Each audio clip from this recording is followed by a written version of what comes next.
రాష్ట్రంలో అటు వైకాపా పార్టీ, ఇటు టీడీపీ కూటమి ఈ రెండు కూడా దొందే అనే విధంగా తయారయ్యాయి. గతంలో వైకాపా ప్రభుత్వం రాష్ట్ర ప్రజలకు అరచేతిలో వైకుంఠం చూపించింది. ప్రస్తుతం టీడీపీ కూటమి ప్రభుత్వం రాష్ట్ర ప్రజలకు అరచేతిలో కైలాసం చూపిస్తూ ఉంది. గత ఎన్నికల్లో టీడీపీ కూటమి అధికారంలోకి వచ్చేదానికి ప్రధానమైన కారణం సూపర్ 6 హామీలు. ప్రజలు నమ్మి ఓట్లేశారు. టీడీపీ కూటమి అధికారంలోకి వచ్చి 5 నెలలు పైనైంది.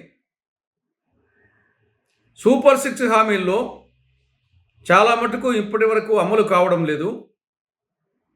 ఆ అమలయ్యే పథకాలు కూడా అరకొరగా అమలవుతున్నాయి.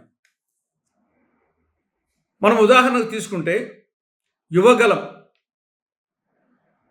అంటే ప్రతి నిరుద్యోగికి ఉద్యోగం వచ్చినంత వరకు నెలకు 3,000 రూపాయలు నిరుద్యోగ భృతి కింద ఇస్తామని ఎన్నికల హామీలు చెప్పడం జరిగింది. రాష్ట్రంలో దాదాపు 20 లక్షల మంది నిరుద్యోగులు ఉన్నారు. ఒక్కొక్కరికి నెలకు 3,000 చొప్పున సంవత్సరానికి 36,000 రూపాయలు ఇవ్వాలి. ఆ విధంగా 20 లక్షల మందికి కలిసి ఏడాదికి 7,200 కోట్ల రూపాయలు కావాలి. కానీ ఇటీవల ప్రవేశపెట్టిన 2024-25 బడ్జెట్లో, ఆర్థిక సంవత్సరం బడ్జెట్లో నిరుద్యోగ భృతికి పైసా కేటాయించలేదు. ఇది నెంబర్ 1. రెండవది తల్లికి వందనం. తల్లికి వందనం పథకం కింద స్కూలుకు వెళ్ళే ప్రతి విద్యార్థికి ఏడాదికి 15,000 రూపాయలు ఇస్తామని చెప్పారు. రాష్ట్రంలో 83 లక్షల మంది స్కూలుకు వెళ్ళే విద్యార్థులు ఉన్నారు. ఏడాదికి 15,000 రూపాయల చొప్పున సంవత్సరానికి 12,450 కోట్లు కావాలి. కానీ మన బడ్జెట్లో కేటాయించింది ఎంత? 5,387 కోట్లు. అంటే సగానికి సగం తగ్గించారు. కాబట్టి విద్యార్థుల సంఖ్యనా తగ్గించాలి, లేదా ఇచ్చే మొత్తమన్నా తగ్గించాలి. అది కూడా ఎప్పుడు ఇస్తామని ఎప్పటి నుండి ఇస్తామని చెప్పలేదు. ఇది తల్లికి వందనం. మూడవది అన్నదాత సుఖీభవ.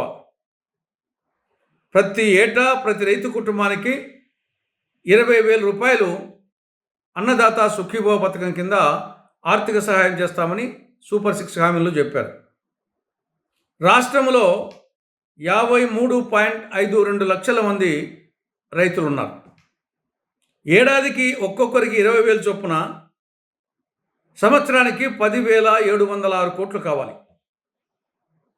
కానీ ఇటీవల ప్రవేశపెట్టిన బడ్జెట్లో జనరల్ బడ్జెట్లోనేమో 1,026 కోట్లు మాత్రమే కేటాయించారు. వ్యవసాయ బడ్జెట్లోనేమో 4,500 కోట్లు చూపించారు. అది ఎలానో అర్థం కావడం లేదు. కానీ కావాల్సిందేమో 10,706 కోట్లు. అది కూడా ఎప్పటి నుండి అమలు చేస్తామనేది చెప్పలేదు. ఇక 4వది ఆడబిడ్డ నిధి.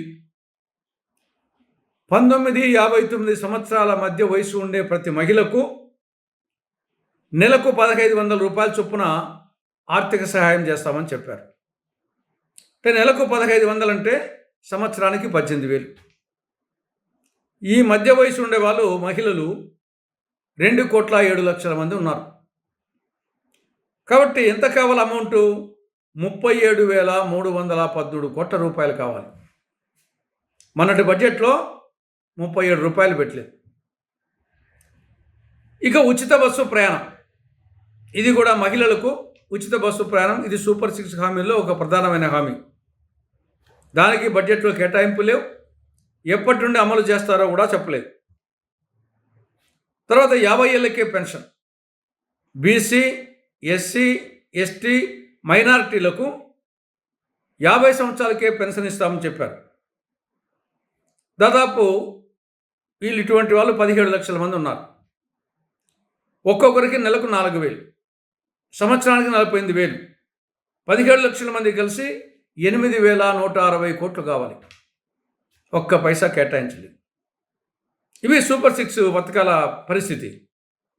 సూపర్ 6 పథకాలు కాక మిగతా గతంలో అమలవుతున్న పథకాలు వాటికి బడ్జెట్లో కేటాయింపులు లేవు.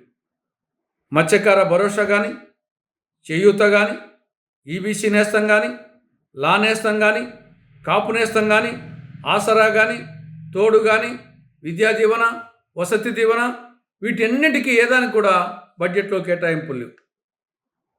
కాబట్టి ఎలా ఉందంటే పరిస్థితి, ఏరు దాటినంత వరకు బోడమల్లన్న, ఏరు దాటినాక బోడిమల్లన్న అనే పరిస్థితి ఉంది. కాబట్టి కాంగ్రెస్ పార్టీ తరపున మా డిమాండ్, మీరు ఎన్నికల సందర్భంగా ఇచ్చిన సూపర్ 6 హామీలను, గతంలో అమలవుతున్నటువంటి పథకాలను ఖచ్చితంగా అమలు చేసి తీరాల్సిందే అని కాంగ్రెస్ పార్టీ డిమాండ్ చేస్తూ ఉంది.